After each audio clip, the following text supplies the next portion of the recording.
Juiz vê delitos graves na ação de supostos hackers de celulares do ministro Sérgio Moro. Falta de estatísticas dificulta o trabalho de investigação de crimes como golpes pelo celular. Pesquisa mostra que 1 em cada 3 brasileiros não sabe como proteger a sua privacidade online.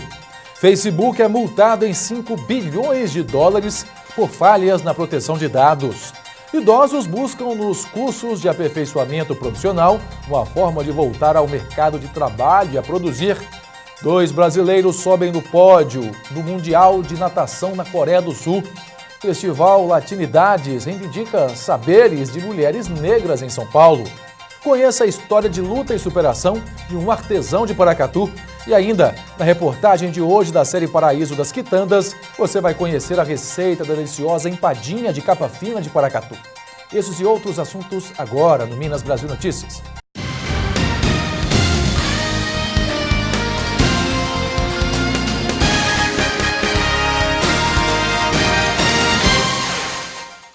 Boa noite. Para driblar as adversidades do mercado de trabalho, os idosos buscam nos cursos de aperfeiçoamento profissional uma forma de voltar a trabalhar e a produzir. Essa capacitação, aliada à experiência dessa população, gera novas oportunidades laborais. João é engenheiro e aos 70 anos decidiu voltar aos projetos ao perceber uma necessidade do mercado. Ele foi contratado por 25 moradores atentos à regulamentação da prefeitura que padroniza os passeios da cidade. Eu e um colega meu, eu chamo Gilvan Santos, nós abrimos essa empresa para fazer. Ele já tinha um movimento grande de obras e eu falei, então vou fazer o seguinte, eu vou captar a obra para vocês, nós vamos continuando e vamos mandar. Nessa captação toda, nós já fizemos 25 obras aqui em Belo Horizonte, na parte de passeios da prefeitura. Rosângela faz bonecas inspiradas em clássicos da arte e em personagens históricos, mas não sabia como levá-las a mais clientes.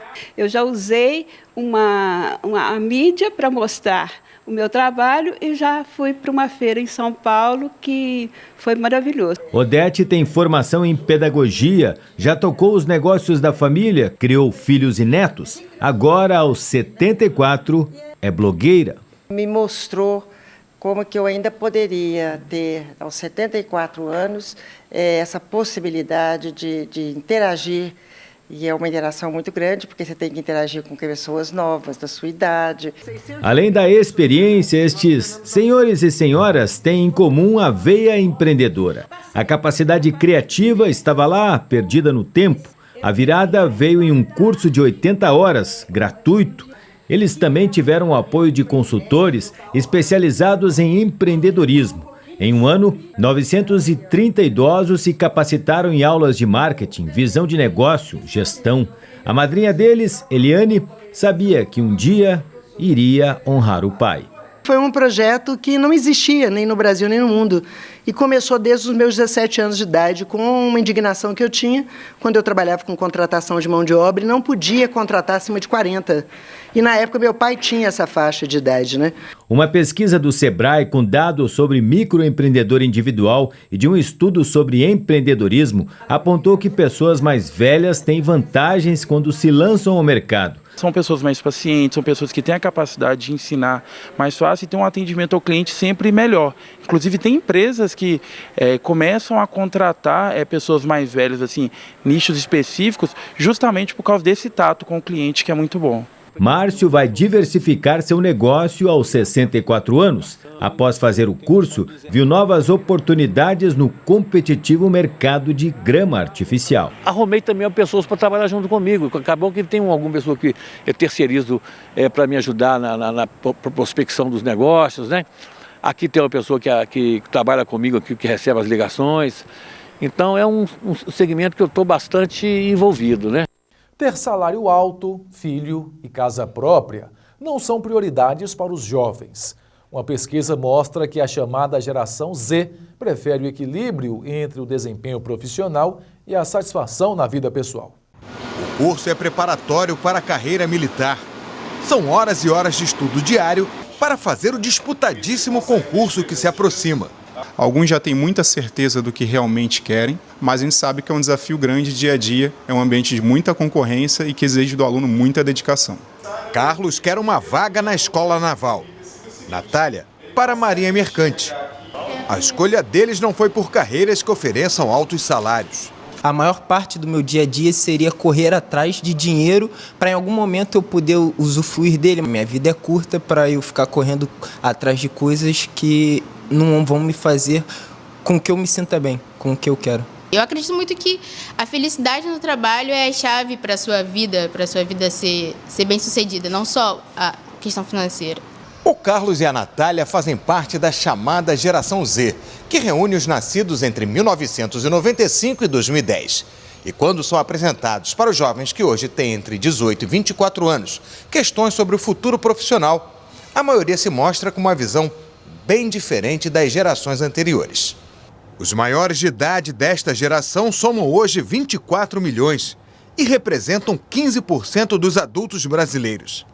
Para eles, trabalhar com o que gosta, equilibrar trabalho e vida pessoal e ser reconhecido pelo que faz são mais importantes do que ganhar bem. Poucos temem não ter saúde física, não arrumar um emprego e não conseguir se sustentar. Ao contrário dos jovens de outras gerações, não veem como um aspecto da felicidade encontrar um amor e ter filhos. A maioria não tem o sonho da casa própria. Aquela coisa do trabalho formal, daquele emprego formal, daquela profissão formal, eles começam a criar. O dinheiro, ele vem agregar, mas ele não é o fundamental. Para eles não é o fundamental. É importante, porque eles vão em busca de... A carreira é importante, contanto que ela gere desenvolvimento.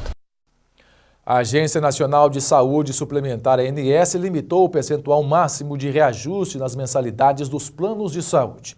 Os cerca de 8 milhões de beneficiários devem ficar atentos às cobranças. As informações com a repórter da TV Brasil, Alessandra Lago.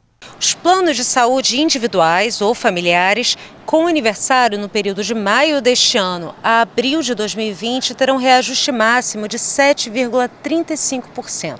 É o que estabelece a portaria da Agência Nacional de Saúde, publicada hoje no Diário Oficial da União. De acordo com a ANS, o reajuste é válido para os planos de saúde contratados a partir de janeiro de 1999 ou adaptados à Lei 9.656/98. E alcança cerca de 8 milhões de pessoas. Os beneficiários devem ficar atentos aos boletos de pagamento e observar se o percentual de reajuste aplicado é igual ou inferior ao definido pela agência. E se a cobrança está sendo feita a partir do mês de aniversário do plano, que é o mês em que o contrato foi assinado. Caso contrário, o segurado deve entrar em contato com a ANS, no endereço ans.gov.br. E mais de 60 milhões de pessoas estão inadimplentes no Brasil. Isso representa 4 de cada 10 brasileiros em idade adulta. E muitos desses brasileiros acabam entrando no cheque especial, no rotativo do cartão de crédito, e a dívida começa a crescer e pode se transformar em uma tremenda dor de cabeça. O Ivan caiu na armadilha do cheque especial há mais de 10 anos. Perdeu o controle da dívida e até hoje não conseguiu colocar as contas em dia. Uma banca de advogados comprou essa dívida, não sei que dívida que é, mas eles dizem que compraram a dívida e que eu estou devendo para eles.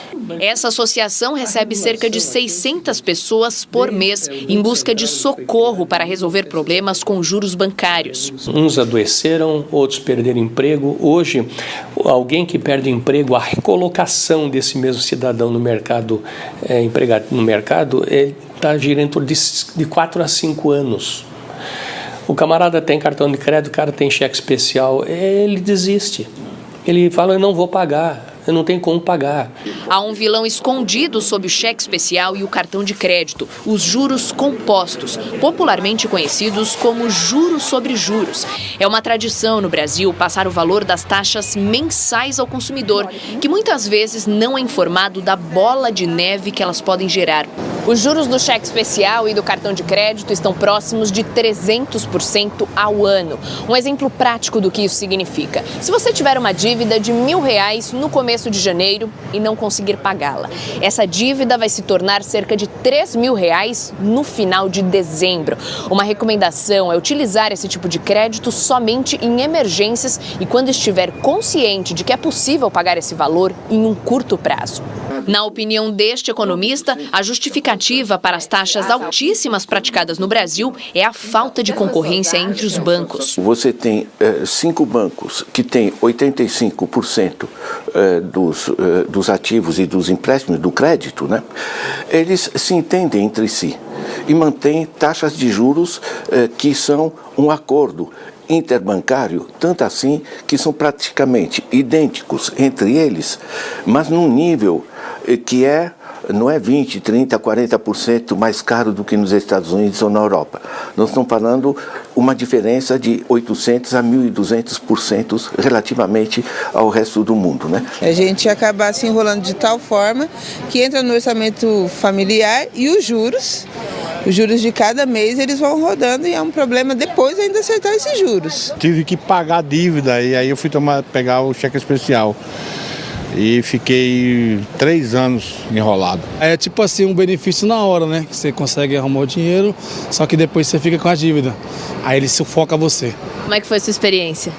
Eu aprendi, não quero mais. A Serasa Experian contabilizou em março deste ano 63 milhões de pessoas endividadas no Brasil, o que corresponde a 40% da população adulta. Na comparação com março do ano passado, cerca de 2 milhões de pessoas entraram para inadimplência. A maior alta foi entre os idosos. E para evitar esse espiral de juros, há algumas saídas. O crédito para a pessoa física, bancário, e em particular o consignado, já são mais baratos. Então vale a pena converter o cartão de crédito e o cheque especial num juro, digamos, que seja menos escorchante. Você costuma se divertir com jogos eletrônicos? Só para se ter uma ideia, o mercado de games no Brasil já é o 3º maior do mundo. São 60 milhões de jogadores por aqui. A receita com a exportação de jogos dobrou no ano passado, ultrapassando os 50 milhões de dólares. E essa tendência vem crescendo no Brasil. Famílias como a de Chiaro estão cada vez mais comuns de se encontrar por aí.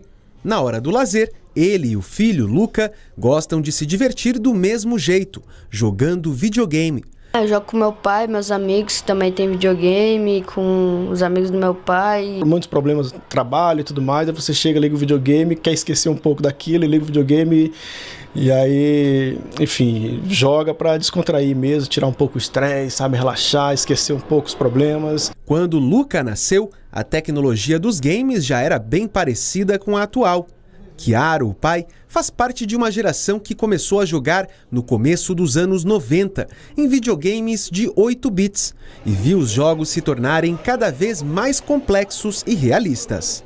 E se os jogos eletrônicos são uma diversão que transcende as gerações, a indústria de games conquistou seu espaço na economia mundial e o Brasil é o 3º maior mercado do planeta. São mais de 60 milhões de jogadores aqui no país. E um dos ramos da indústria de games que vem colaborando para esse crescimento são os eSports, os esportes eletrônicos, que são jogos competitivos para serem disputados em equipes através da internet. Por isso, estabelecimentos como este, onde os jogadores se reúnem para treinar suas habilidades nas partidas, são cada vez mais comuns. O próprio Fortnite, ele é um jogo que faturou só com a versão mobile mais de 500 milhões de reais em meio ano. Então realmente vem crescendo gigantescamente, tanto para times como para jogos e como também na área de PC e console e celular, que a versão mobile ela vem estrondando. O desenvolvimento de jogos para celular é outro nicho da indústria de games que está crescendo a cada ano. Com um visual geralmente mais simples, esses aplicativos atraem tanto os jogadores mais casuais quanto os gamers de carteirinha. Existem quase 400 empresas no Brasil oficialmente que fazem esse trabalho, muitas empresas conquistando prêmios internacionais e vendendo pelo mundo todo, então é bem diferente o universo de produzir games hoje do que era 10 anos atrás. Nos destaques pelo país nesta quarta-feira, pelo menos 18 pessoas morreram na Grande Recife por causa das fortes chuvas que atingiram a região. Em São Paulo, um policial que matou um carroceiro com um tiro a queima-roupa é indiciado por homicídio 2 anos depois do crime. O temporal começou na madrugada de hoje e causou diversos pontos de alagamentos nas cidades da região metropolitana. Moradores tiveram que usar barcos para se locomoverem em meio a tanta água. A chuva também dificultou a circulação de ônibus e causou trânsito em vias movimentadas da região. A água chegou até este shopping que fica no bairro de Boa Viagem. Aulas da rede pública municipal foram canceladas em algumas cidades. A previsão é de que a chuva continue ao longo desta quarta-feira. O Ministério Público de São Paulo denunciou os PMs José Marques Medalho e Augusto César Liberati pela morte do catador de material reciclável Ricardo Silva do Nascimento. O caso aconteceu há mais de 2 anos na zona oeste de São Paulo. Segundo testemunhas, o catador estava alterado e segurava um pedaço de madeira na mão e moradores chamaram a polícia. Ao chegarem ao local, eles atiraram contra Ricardo. Para o Ministério Público, os policiais mataram o catador por motivo fútil e, por estarem em maior número, não precisavam ter usado arma de fogo. A Petrobras anunciou a venda de 30% das ações da subsidiária BR Distribuidora para a iniciativa privada por um valor de mais de 8,5 bilhões de reais. Com isso, a distribuidora foi privatizada e a Petrobras, que tinha a maior parte das ações da BR, passa a ter 41% de capital. A parte da estatal pode ser reduzida ainda a 37,5%. A venda das ações foi aprovada pelo Conselho da Petrobras em maio passado. De volta ao Brasil, 129 militares que acolheram venezuelanos que atravessaram a fronteira em busca de uma vida melhor começaram a voltar para casa. A cada 3 meses, o Exército envia voluntários de diferentes regiões do país. A recepção em solo paulista marca o fim da missão de 3 meses em Roraima, acolhendo imigrantes venezuelanos. Os 45 militares que desembarcaram no meio da tarde foram recebidos numa solenidade que aconteceu na base aérea de São Paulo, em Guarulhos. O coronel Nuski trabalhou na logística dos 11 abrigos de Boa Vista, capital do estado. Cerca de 18 mil refeições dia para cerca de 7 mil pessoas. Nós cuidávamos de todo o transporte dos militares, dos civis que participavam da operação, todas as cargas aéreas que eram transportadas, doações que chegavam do Brasil todo para a missão. Era um trabalho bem dinâmico e que era buscava sempre o auxílio para o venezuelano. Muitos deles chegam no Brasil só com a roupa do corpo, sem nada. É muito complicado, muito difícil nós vermos essa situação. A sargento Aline participou do trabalho de interiorização, que consistia em encaminhar as pessoas que chegavam em Pacaraima, na divisa da Venezuela com o Brasil, para outras cidades do país. É um povo assim muito forte, porque da forma como eles chegam lá, é uma forma bem vulnerável mesmo, e nisso a gente olha para os nossos problemas e a gente vê que nossos problemas não são nada. Os soldados foram ao norte de forma voluntária e embarcaram no final de abril com a missão de dar apoio logístico aos órgãos públicos e cooperar na ajuda humanitária. Soldados dos 8 comandos militares do Brasil estão se revezando no trabalho em Roraima. Quem vai ocupar agora os postos dos 450 soldados que começam a voltar aqui para o Sudeste são os soldados do Comando Militar do Sul. Nós temos cerca de 7 mil ainda ocupando abrigos lá na cidade de Boa Vista, além de outros lá em Pacaraima, outros ainda pela cidade de Boa Vista, de forma que essa operação tem sido fundamental para proporcionar um certo bem-estar nesse momento difícil que vive o povo venezuelano. Os familiares estão na expectativa. Os pais e a irmã do Cabo Galdino esperavam por ele. As missões são importantes, né, na carreira de um militar. Faz com que ele cresça, ele aprenda, né, ele se desenvolva, tanto como na profissão como ser humano mesmo. Ao todo, serão 7 desembarques ao longo dos próximos 15 dias. No início da noite, mais um avião da FAB trouxe os militares de volta para casa. No próximo bloco, o juiz vê delitos graves na ação de supostos hackers de celular do ministro Sérgio Moro. Falta de estatísticas dificulta trabalho de investigação de crimes como golpes pelo celular. Pesquisa mostra que 1 em cada 3 brasileiros não sabe como proteger sua privacidade online. E ainda Facebook é multado em 5 bilhões de dólares por falhas na proteção de dados. Os detalhes já já.